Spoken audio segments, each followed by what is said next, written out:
quick intro to iambic pentameter. Iambic pentameter is 10 syllables in a line of text of Shakespeare. That is what this Shakespeare person or group of people, whoever wrote it, usually uses. And it's very playful, and it helps.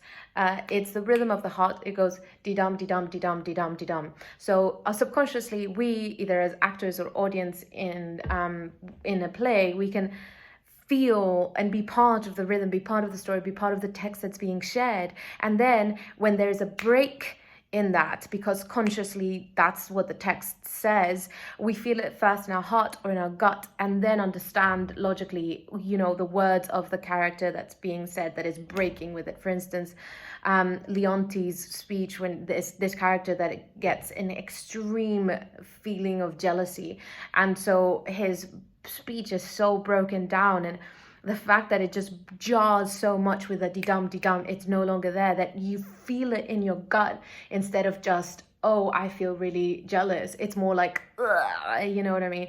So that's why it's so helpful.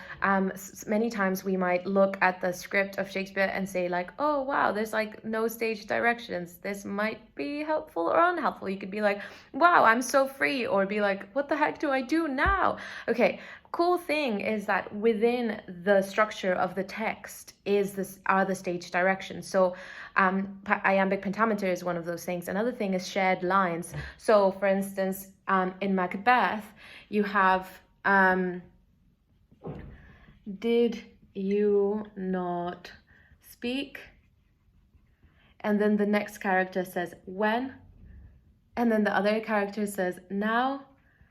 This is an extreme case of shared lines. Usually it's like 5 syllables and then 5 syllables. This is character 1, this is character 2. And so basically what happens is that if I'm playing character 1 and you're playing 2, or you're playing 1 and I'm playing 2, then you say imagine this is a ball of energy. This is so text is energy, right? So you say your line, your 5 syllables, and you throw the text at me, like you throw the ball of energy at me, and I must catch it, I must deliver and send it back to you. That's the whole point. It's like we're together as a team, making sure that the ball never gets dropped. Meaning, if there's suddenly a pause that shouldn't be, because a pause will be instructed by the text. If there's a pause like, whose line was it? Or like, sometimes especially because we watch so much TV and film, we might think like, oh, but my character is really thinking about this, is reacting to what this person has said. Well, Shakespeare, it doesn't happen the way, with Shakespeare characters, we react on the text, like with the lines. And so that's why it's so like, I don't know, it kind of feels like it's like the level of the skin, like obviously it's really deep, but at the same time it really is like so immediate with the words. So without further ado, let's focus on the text that we have here. So I would, honestly, this is what I do. I think it's better if we start with words that we already know the pronunciation of. And like, it's totally fine if it doesn't fit the iambic pentameter like perfectly, because that's the point. It's like, in a way, if it jars and if on purpose it doesn't have the iambic pentameter, it goes to show that the character is going through internal turmoil and can't like stick to this like elevated or like normal way of speaking in Shakespeare plays. And the other thing, it might be that the pronunciation has changed between Shakespeare's time and ours, so that might be another valid reason why it's pronounced differently. But I think the easiest way is to start with things that we know. Another thing is, usually the last word of the line is dee-dum. So it would be, and also because you see that the is an article, I believe, right? And day is the important word. So we would say this is unstressed and this is stressed. So the day instead of the day. Obviously, it depends on the context. If we're talking about the day instead of the day, in which case it's as the night the day, then obviously we would do this other way. Which this is called, if it ends with a unstressed, it's called weak ending or feminine ending. Very good. And that tells you again that it's the character might be having doubts or something's going on. They have a thought, another thought, underneath what they're saying. You have the text, which is the main line of traffic, and then there's the subcurrent of really what's going on with the emotions and the characters, and that's the beauty of it, and the structure and the way the words are laid out helps us see that. So okay, so I would really start with knowing the things that I know. Any man. So is it any man or is it any man? How do you pronounce it? Any man. So any man. I literally would just start with the things that I understand. Okay, so this above all, I would imagine that all is stressed, but I'm not too sure. Let's continue. To thine. To, I think, is less important than thine. I mean, this is just my way of doing it. Like, you can find your own way of doing it. You can just say it out loud, and in speaking it, you'll find the rhythm as well. This above all, to thine own self be true.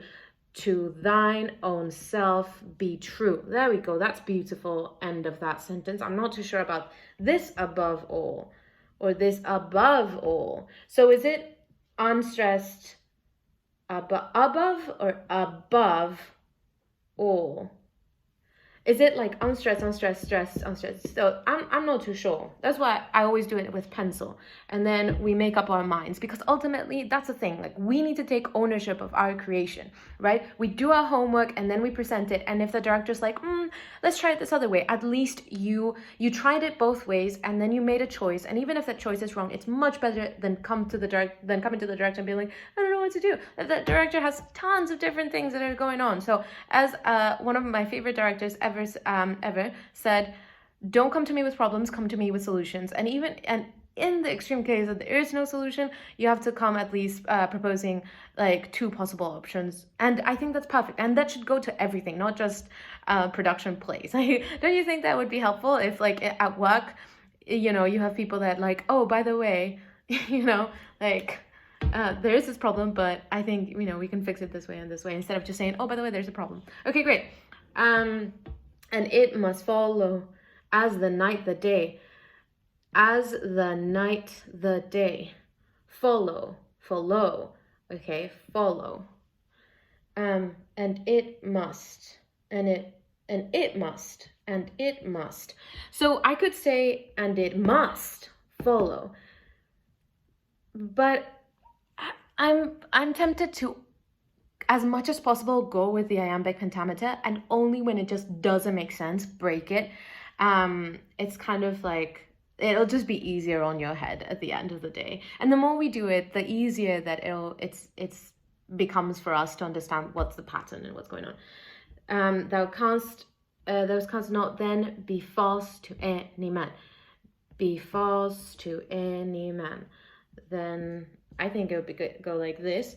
So thou canst not then be false. So I think that's cool. Canst not then be false to any man.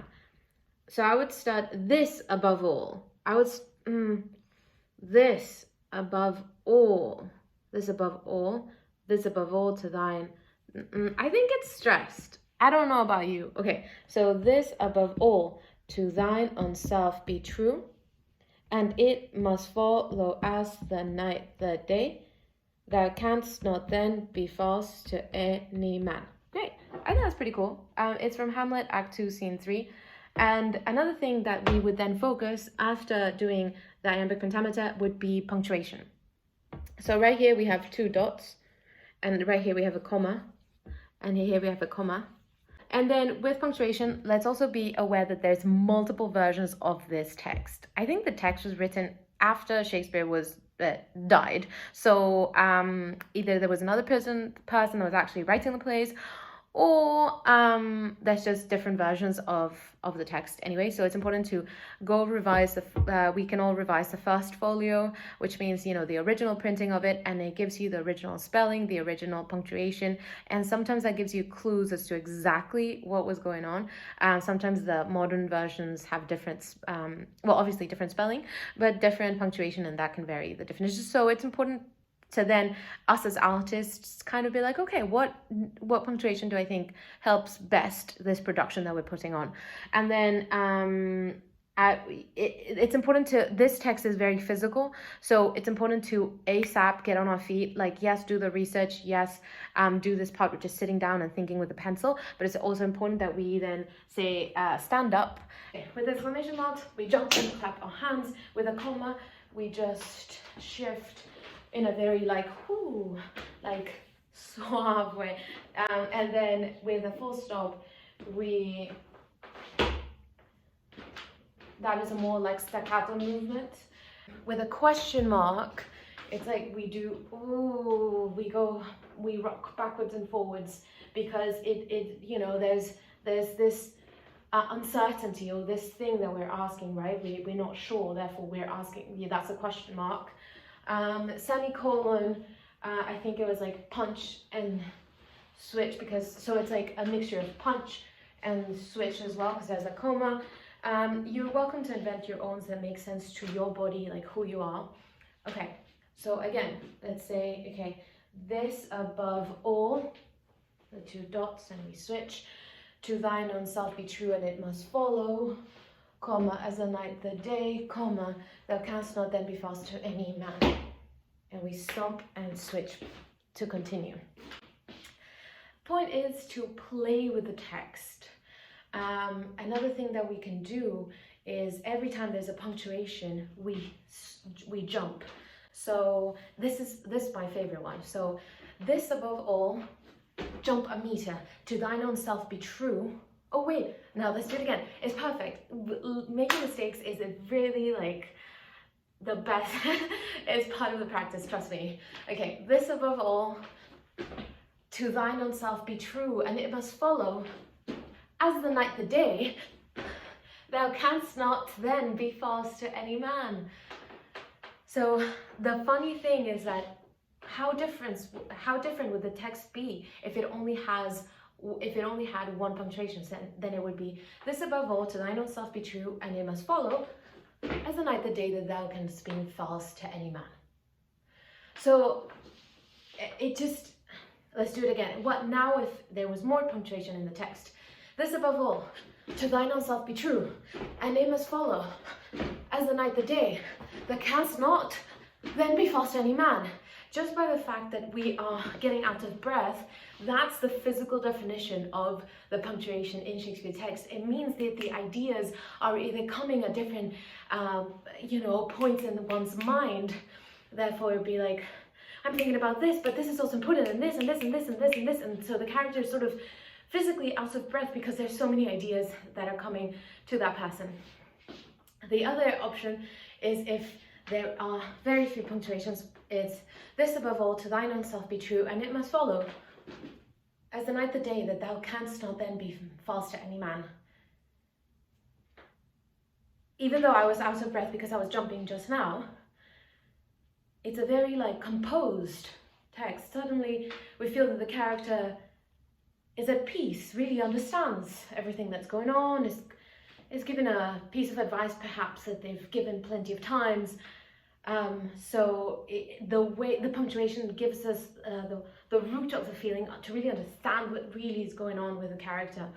Let's play with some more examples and see. Okay, so now we have Leontes' text. As we're only going to do a few lines. Okay, so he says aside, too hot, too hot. That is one line. Too hot, too hot. That's 4 syllables in one line. Too hot, comma, too hot, exclamation mark. To mingle friendship far as mingling bloods. I have tremor cordis on me.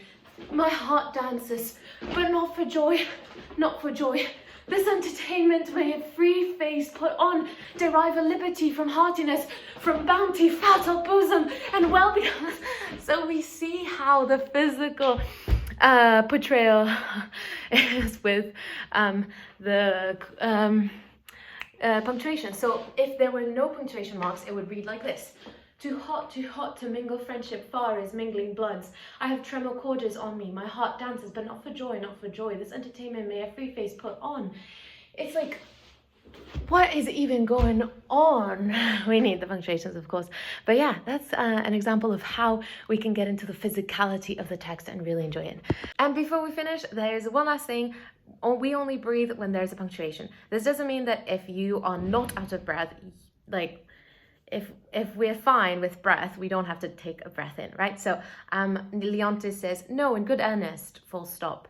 I can breathe, take a quick in breath. It doesn't mean that it's I'm just gonna breathe because I can in the middle. No, again, right? Energy has to, the ball of energy or a physical tennis ball or something, we gotta keep it up. Okay, know in good earnest, full stop, how sometimes nature will betray its folly, comma, its tenderness, comma, and make itself a pastime to harder bosoms. There's, even though it's the middle of the line with to harder bosoms, there's an exclamation mark, which again, physically would be like jump and clap. And then that gives us a break and we can breathe there, even in the middle of the line because there's punctuation. Another thing, and just quickly add this, that when there is a list, in here it says, nature will betray its folly, its tenderness, and make itself a pastime to harder bosoms. There's 3 ideas, so there's like a list. Whenever there's a list, it's friends, Romans, countrymen, isn't it? Friends, Roman, countrymen. There we go. So friends, Romans, countrymen, its tenderness, its folly, its tenderness, and make itself a pastime to harder bosoms. Like each new layer is just has bigger emphasis. It's not like friends, Romans, countrymen. Friends, Romans, countrymen. This is something that is just drilled into my brain, and it will be in yours. Whenever there's a punctuation, the emphasis goes up, unless it's like the end of a huge argument and you're just making a decision. But again, because we're trying to keep the ball of energy up, so if I say no in good earnest,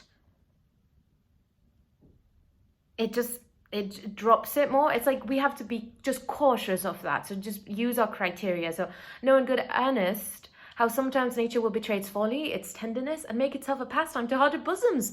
Look on the lines of my boy's face, methoughts I did recoil 23 years, and saw myself unbreeched in my green velvet coat, my dagger muzzled.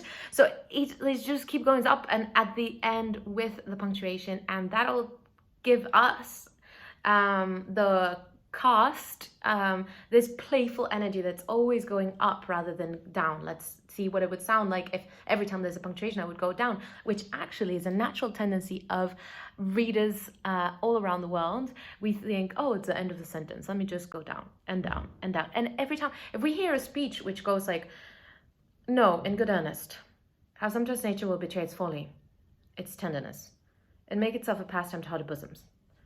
Looking on the lines of my boy's face, methoughts I did recall 23 years, and saw myself unbreeched in my green velvet coat, my dagger muzzled, lest it bite its master, and so prove, as ornaments oft do, too dangerous. So it's very common to hear people read a text out loud like this. However, I believe, and this is what I was taught, it's probably not the most effective or dramatic or fun way to hear a text out loud.